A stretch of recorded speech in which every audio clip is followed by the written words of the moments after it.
नमस्कार, news India देख रहे हैं आप। मैं हूं आपके साथ नैना शांडिल्य। बहुत स्वागत है आपका हमारे खास कार्यक्रम देवभूमि में। बुलेटिन की शुरुआत इस वक्त की बड़ी खबर के साथ करेंगे।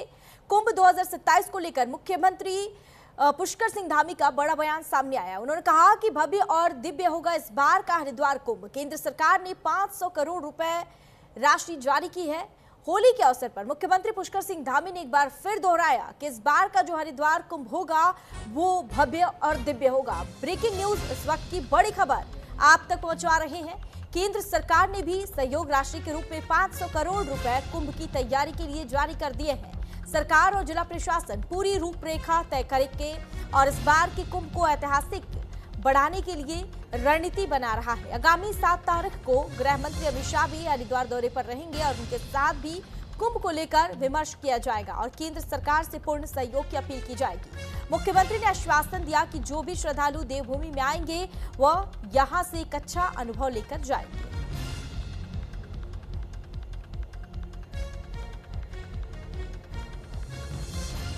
यात्रा हमारे राज्य के लिए बहुत महत्वपूर्ण यात्रा होती है। वो पूरी तरह से राज्य की लाइफ लाइन है। उससे हमारा पूरा यहाँ का व्यवसाय चलता है, तमाम प्रकार की यात्राएं चलती है, साल भर का काम चलता है और एक अच्छा राज्य के लिए राजस्व की दृष्टि से भी बहुत महत्वपूर्ण होती है। तो वो यात्रा हर दृष्टि से अच्छी हो, उसके लिए 2025 की जब यात्रा समाप्त हुई थी, उसके समाप्त होते ही हमने नई यात्रा की तैयारियां प्रारंभ कर दी थी और स्टेक होल्डरों के साथ जो भी यात्रा को कराती सरकार है, सरकार एक तरह से नोडल होती है, लेकिन उसके मुख्य जजमान के रूप में जो यात्रा को संपन्न करवाते हैं, होटल वाले, ढाबे वाले, टैक्सी वाले, हमारे गाइड और हमारे धार्मिक सभा के लोग, व्यापारी गण, ये सब मिलकर तीर्थ पुरोहित सब यात्रा को संपन्न कराते हैं। और इस बीच बड़ी खबर से आपको मुखातिब करवा देते हैं। 7 मार्च को गृह मंत्री अमित शाह का हरिद्वार दौरा प्रस्तावित है। गृह मंत्री अमित शाह के दौरे को लेकर तैयारियां पूरी कर ली गई है और उनकी इस यात्रा को लेकर, दौरा को लेकर एक बैठक भी हुई। हरिद्वार के बीजेपी जिला कार्यालय में ये बैठक का आयोजन किया गया। बैठक में प्रदेश अध्यक्ष महेंद्र भट्ट शामिल हुए, सांसद त्रिवेंद्र राउत भी बैठक में शामिल हुए। 7 मार्च को केंद्रीय गृह मंत्री अमित शाह के प्रस्तावित हरिद्वार दौरे को लेकर बता दें आपको कि बीजेपी के जिला कार्यालय में एक महत्वपूर्ण तैयारी बैठक भी आयोजित की गई। बैठक में भारतीय जनता पार्टी के प्रदेश अध्यक्ष और राज्यसभा सांसद महेंद्र भट्ट, पूर्व मुख्यमंत्री त्रिवेंद्र सिंह रावत समेत पार्टी पदाधिकारी और कार्यकर्ताओं ने बड़ी संख्या में सहभागिता की। वही बैठक में गृह मंत्री के कार्यक्रम को सफल और सुव्यवस्थित बनाने को लेकर कई व्यवस्थाओं पर भी विस्तार से चर्चा की गई। साथ ही 2027 में आने वाले विधानसभा चुनाव को लेकर भी पार्टी कार्यकर्ताओं से विचार विमर्श किया गया। बड़ी और अहम जानकारी, गृह मंत्री अमित शाह के दौरे को लेकर तैयारियां पूरी कर ली गई है और गृह मंत्री अमित शाह के इस दौरे को लेकर आज एक बीजेपी कार्यालय में बैठक का आयोजन किया गया। इस बैठक में पूर्व मुख्यमंत्री त्रिवेंद्र सिंह रावत समेत बीजेपी के कई कार्यकर्ता भी मौजूद रहे और बैठक में प्रदेश अध्यक्ष महेंद्र भट्ट भी शामिल हुए थे। इस बैठक में गृह मंत्री अमित शाह के कार्यक्रम और उनके शेड्यूल को लेकर भी बातचीत हुई, चर्चा हुई और साथ ही सुरक्षा व्यवस्था को लेकर भी चर्चा की गई।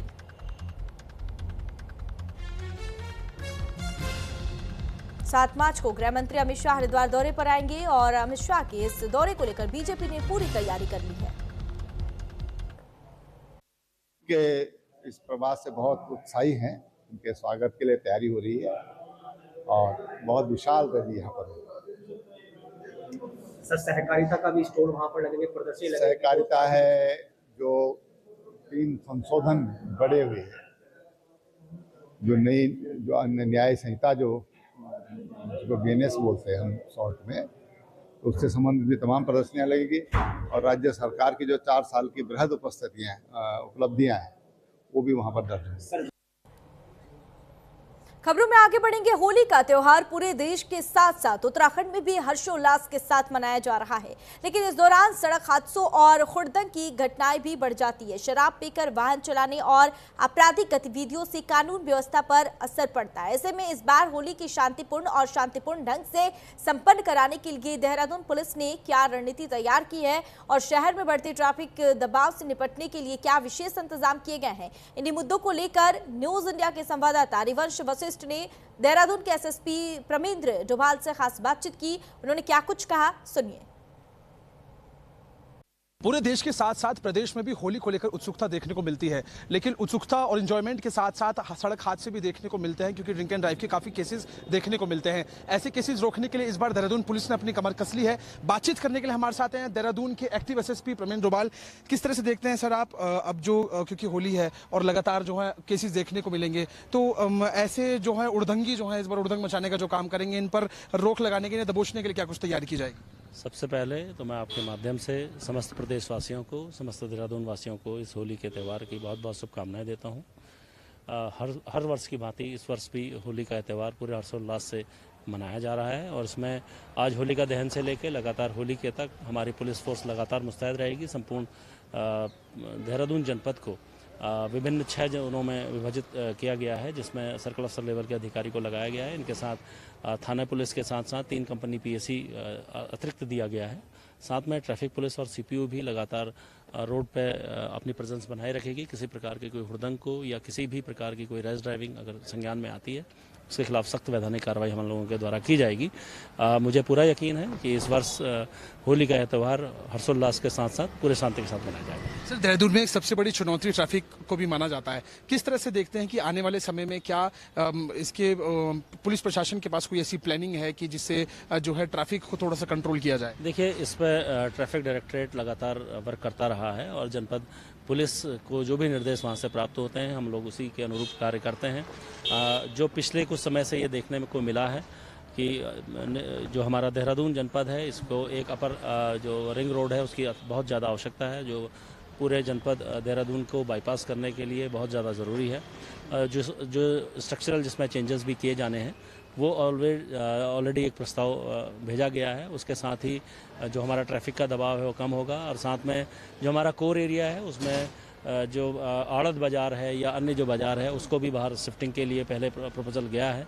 देखिए, ये थे हमारे साथ एसएसपी प्रवीण सिंह डोभाल, जिन्होंने साफ तौर से बताया कि होली में अगर कोई भी उड़दंग मचाता पाया जाता है तो उस पर जो है पुलिस प्रशासन की कड़ी कार्रवाई इस पर रहने वाली है। कैमरा पर्सन आशु भगत के साथ में हरिवंश वशिष्ठ, न्यूज़ इंडिया, देहरादून। हरिद्वार में मुख्यमंत्री पुष्कर सिंह धामी के गुरुकुल हेलीपैड पहुंचने के दौरान का एक वीडियो सोशल मीडिया पर तेजी से वायरल हो रहा है, जिसमें दर्जा प्राप्त मंत्री ओम प्रकाश जमगदीन और एक पुलिस अधिकारी के बीच तीखी नोकझोंक दिखाई दे रही है। आपको बता दें कि दर्जाधारी मंत्री मुख्यमंत्री के स्वागत के लिए हेलीपैड पहुंचे थे और इसी दौरान ड्यूटी पर तैनात अधिकारी ने उनके साथ कथित तौर पर अभद्र व्यवहार किया। वीडियो में मंत्री इस व्यवहार पर नाराजगी जताते हुए नजर आ रहे हैं और एसपी सिटी से माफी की मांग कर रहे हैं। घटना के बाद बीजेपी कार्यकर्ताओं में भी असंतोष देखा जा रहा है। समर्थकों का कहना है कि जनप्रतिनिधियों के साथ सम्मानजनक व्यवहार होना चाहिए। फिलहाल यह मामला सोशल मीडिया और सियासी हलकों में चर्चा का विषय बना हुआ है। पहुंच चुके हैं और आप देख सकते हैं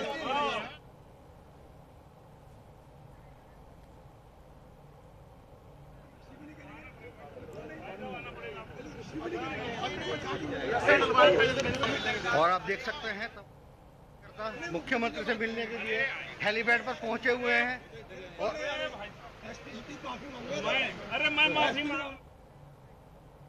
वहीं ईरान में जारी युद्ध जैसी स्थिति के बीच रुड़की के मंगलौर क्षेत्र के कई लोगों के वहां फंसे होने की सूचना मिलने की खबर सामने आई है और इस पर मंगलौर विधायक काजी निजामुद्दीन ने गंभीर चिंता व्यक्त की है। बता दें आपको, विधायक ने उत्तराखंड के मुख्य सचिव को पत्र भेजकर मांग की है कि ईरान में फंसे मंगलौर के लोगों को जल्द से जल्द सुरक्षित भारत लाने की प्रक्रिया शुरू की जाए। उन्होंने बताया कि सचिवालय की ओर से जवाब भी प्राप्त हो गया है, जिसपे फंसे हुए लोगों का पूरा विवरण मांगा गया है। काजी निजामुद्दीन ने कहा कि वे खुद संबंधित परिवारों से संपर्क कर जानकारी जुटाने में लगे हैं। उन्होंने उम्मीद जताई कि सभी लोग जल्द ही सकुशल अपने घर लौटेंगे।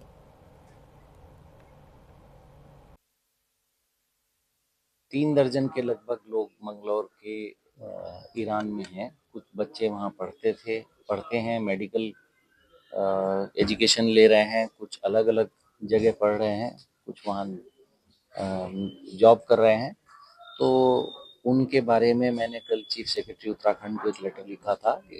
Ministry of external affairs Bharat सरकार से कोऑर्डिनेट करके उन लोगों को वहाँ मदद करवाएं और वापस लाने की कोई एक मुहिम, कोई एक तरीका निकालें। तो उन्होंने कुछ चिट्ठी जैसी वहाँ मिली होगी तो उन्होंने मुझको फिर मैसेज आया कि मैंने लिस्ट भेज दी थी कि इन लोगों की वहाँ के ईरान के मोबाइल नंबर, ईरान में किस जगह है और हो सके तो पासपोर्ट की डिटेल्स। तो जितनी डिटेल्स फिर मुझे रात मिली, रात ही मैंने वो डिटेल्स भी उनको भेज दी। खबरों में आगे बढ़ेंगे। खबर देहरादून से है, जहां देहरादून में सनातन और कोटद्वार मामले को लेकर बीजेपी और कांग्रेस के बीच तीखी जुबानी जंग छिड़ गई है, जहां दोनों दलों के प्रवक्ताओं ने एक दूसरे पर गंभीर आरोप लगाए हैं। बीजेपी के प्रदेश प्रवक्ता नवीन ठाकुर ने कांग्रेस पर सनातन विरोधी मानसिकता का आरोप लगाया है। उनका कहना है कि कांग्रेस को सनातन पर बोलने का कोई नैतिक अधिकार नहीं है, क्योंकि पार्टी के कई नेता समय समय पर सनातन के खिलाफ बयान देते रहते हैं। कोटद्वार मामले का जिक्र करते हुए उन्होंने कहा कि जब तक दीपक कश्यप के नाम के साथ मोहम्मद नहीं जुड़ा, तब तक कांग्रेस ने इस मुद्दे में कोई रुचि नहीं दिखाई, लेकिन नाम बदलते ही धार्मिक सहायता और समर्थन की घोषणा कर दी गई।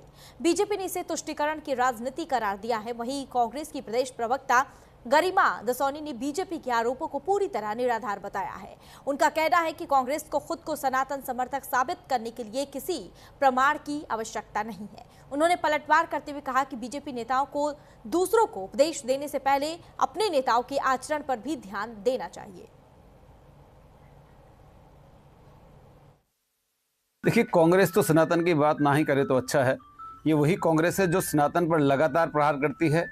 कोई सा भी मौका हो, कांग्रेस सनातन की बेइज्जती करने में, सनातन का अपमान करने में कहीं नहीं छोड़ती। और ये वही कांग्रेस है जिनके मुख्यमंत्री ने कहा था कि कांग्रेस का मतलब केवल और केवल मुस्लिम है और कांग्रेस मुस्लिमों की पार्टी है। और उनकी इस बात की जो है तस्दीक उनके राष्ट्रीय अध्यक्ष, पूर्व राष्ट्रीय अध्यक्ष ने भी की है, उनके युवराज ने की है। आपने देखा यहाँ पर किस प्रकार कोटद्वार में जो दीपक कश्यप था, तब तक तो उन्हें किसी ने नहीं पूछा, लेकिन जैसे ही उन्होंने अपने नाम के आगे मोहम्मद लगाया, कांग्रेस को उन पर जो है प्यार उमड़ पड़ा। और उनके राष्ट्रीय अध्यक्ष ने उनको बुलाकर उनकी आर्थिक सहायता की और उनको जो है आश्वासन भी दिया कि भविष्य में किसी भी प्रकार की कोई भी जरूरत होगी तो कांग्रेस उनके साथ खड़ी है। तो इसलिए कांग्रेस सनातन की बात ना करे तो ही अच्छा है। देखिए, शायद इसी को कहते हैं जाकी रही भावना जैसी, प्रभु मुहूर्त देखी तिन तैसी। कांग्रेसी अपने को सनातनी कहते नहीं, हम सनातनी हैं नवीन ठाकुर। किसी के सर्टिफिकेट की हमें जरूरत नहीं है। तमाम तुम्हारे नेता दर्जन भर से ज्यादा गिना दूंगी जिन्होंने मुस्लिम्स में शादी कर रखी है। तो ऐसे में लेक्चर तुमसे तो कम से कम हमको नहीं चाहिए। और मोहम्मद लगाने के बाद नहीं, इंसानियत की मिसाल जो पेश करी है दीपक ने कोटद्वार के, उसको सराहना करी है राहुल गांधी जी ने।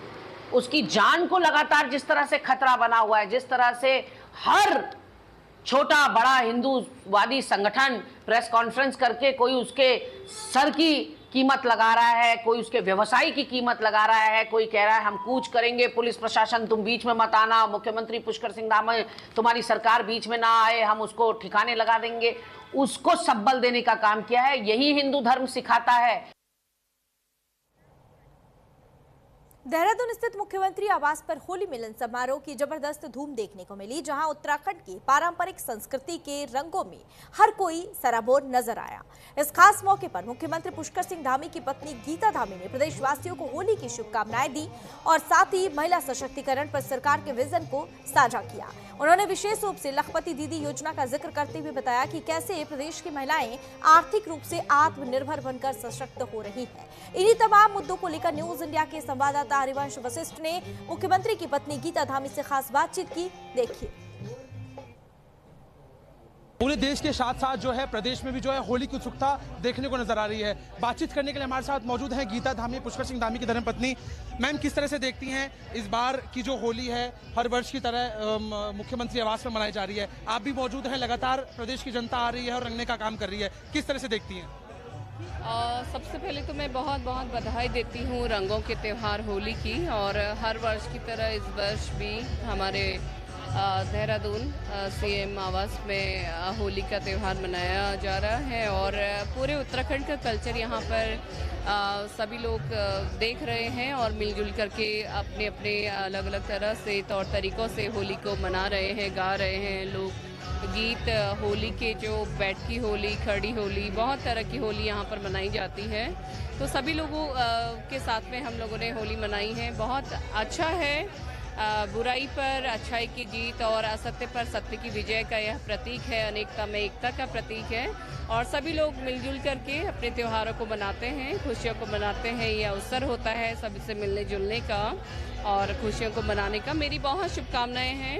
बहुत हज़ारों में लोग यहाँ पर आए हैं, तो सबसे मिलकर के बहुत अच्छा लगा है। मैम, सरकार जो है महिला सशक्तिकरण को लेकर जो है पूरी एक्टिव नजर आ रही है। अब साथ में आपने भी जो है लगातार महिलाओं को जागरूक करती रहती है महिला सशक्तिकरण को लेकर, चाहे उनकी रोजगार को लेकर बात कर ली जाए। आप किस तरह से देखती हैं कि आने वाला समय जो है महिलाओं के लिए कितना अहम होने वाला है? देखिए, सरकार जिस तरह से महिला सशक्तिकरण पर कार्य कर रही है, बहुत सारी योजनाएं हमारी केंद्र सरकार की हो या राज्य सरकार की हो, उनको हर तरह से सहयोग करके आगे बढ़ाने का प्रयास हो रहा है। और महिलाएं वाकई में उन्होंने जब उनको सहयोग मिलता है, एक सपोर्ट मिलता है, तो उन्होंने घर गृहस्थी से लेकर के समाज में भी जो है अपना योगदान आज दे रही हैं, एक पहचान बना रही हैं।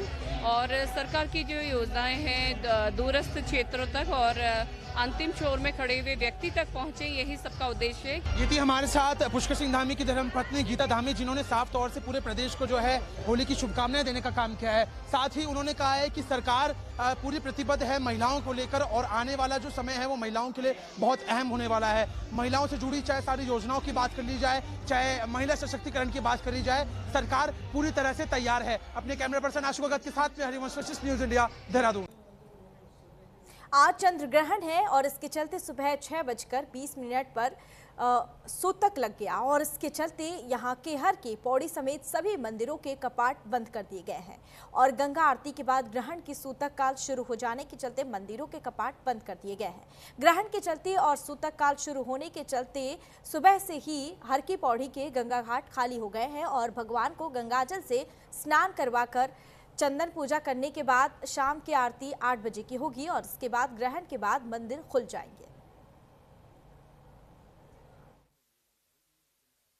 आज चंद्र ग्रहण के वजह से 12 घंटे के पहले सूतक चालू हो जाता है, इसीलिए आज सुबह सुबह मंदिर बढ़ा दिया गया है और शाम के आरती में 8 बजे होगा, तो 7 बजे फिर ग्रहण के बाद खुल जाएगा, फिर आरती 8 बजे होगी। आज चंद्र ग्रहण है, 6:20 से सूतक प्रारंभ हो गया है और 6:20 पे मंदिर बंद हो गए हैं। शाम को रात को 7:45 बजे तक इसका प्रभाव रहेगा। 7:45 बजे फिर मंदिर खुलेंगे। भगवान को गंगा जल से स्नान, ध्यान, चंदन पूजा करने के बाद फिर 8 बजे के बाद आरती होगी। तब हमारे यहाँ हिंदू संस्कृति में अध्यात्म में इसका विचार किया जाता है। जैसे हमारे जीवन में सूतक पातक का विचार किया जाता है, इसी तरह किया जाता है। सूतक के टाइम मंदिर कपाट में कोई पूजा अर्चना नहीं होती है, इस वजह से मंदिर बंद कर दिए जाते हैं। होली पर्व का रंग बेरीनाग के नगर से लेकर ग्रामीण क्षेत्रों तक फैलना अब शुरू हो गया है और गंगोली हाट की पूर्व विधायक मीना गंगोला के आवास पर होली मिलन समारोह आयोजन किया गया, जिसमें क्षेत्र के स्थानीय जनप्रतिनिधि और कई संगठनों के लोग, पत्रकार आदि मौजूद रहे, जहां पर सभी ने एक दूसरे को रंग और गुलाल लगाकर एक दूसरे को होली की बधाई दी। होली का आयोजन किया गया, इस मौके पर सभी को एक दूसरे ने होली की बधाई दी। इस मौके पर पूर्व विधायक वरिष्ठ बीजेपी नेता मीना गंगोल ने कहा कि होली एक रंगों का त्योहार है, यह हमारे जीवन में उत्साह, आपसी सद्भाव को बढ़ाता है। होली पर्व को आपसी भाईचारे के साथ मनाना चाहिए और इस मौके पर वरिष्ठ बीजेपी नेता मनीष पंत, दिनेश आर्या और हरीश चौफाल के साथ सैकड़ों लोग यहां पर मौजूद रहे।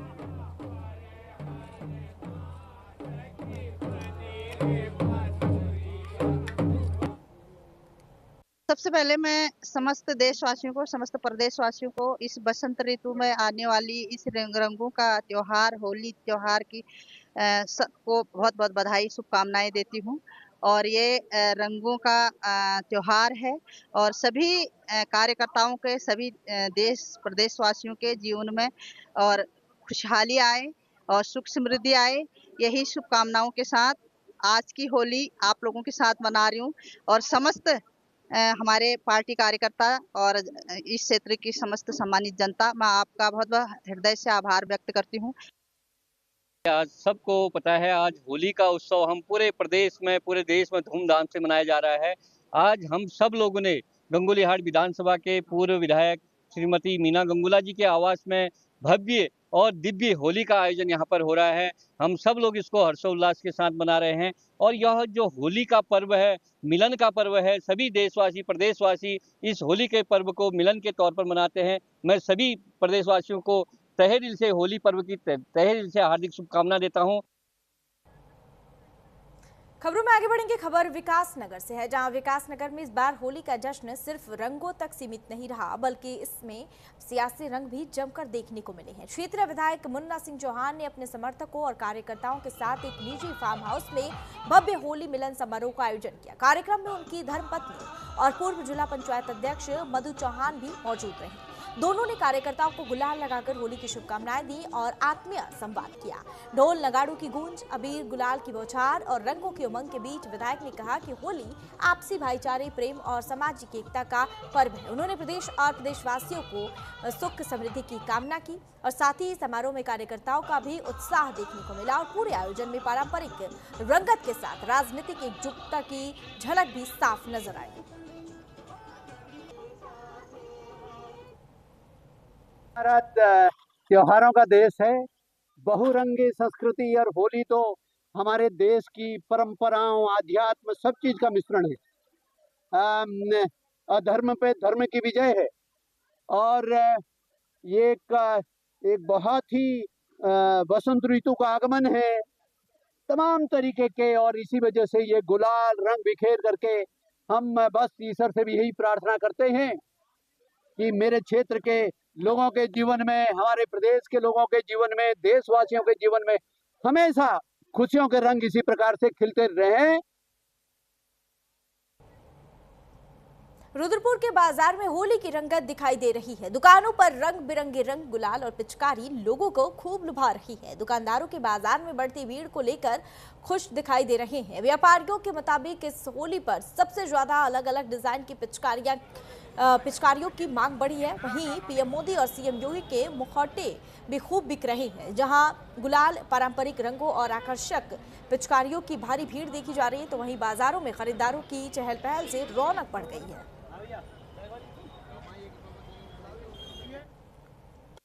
मैंने 2 पिचकारी लिए हैं, गुलाल लिया है और रंग लिया है, जो बच्चे इस्तेमाल करें, होली खेलेंगे। बस होली में तैयारी, रंग खेलने की तैयारी चल रही है और रंग खेलेंगे। तैयारी है, बच्चे सुबह से ही हल्ला काटने लगे हैं कि पापा चलो पिचकारी लेना है। तो मैं बच्चों को लेके आया था। ये यहाँ पे तरह तरह के रंग हैं और मुखौटे हैं, बाल हैं, ये सब बच्चे लेने आए हैं। तो बाकी खरीदारी चल रही है हमारी। बहुत खुशियों से हम ये त्यौहार मनाएंगे। हरिद्वार के लक्सर में पुलिस को बड़ी सफलता हाथ लग गई है, जहां पुलिस ने कार्रवाई कर 18 खोए मोबाइल बरामद किए हैं।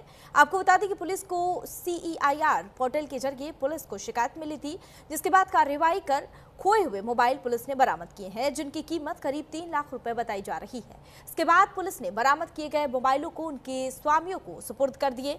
फोन वापस मिलने पर लोगों ने लक्सर पुलिस का आभार जताया और लोगों में खुशी देखने को मिली।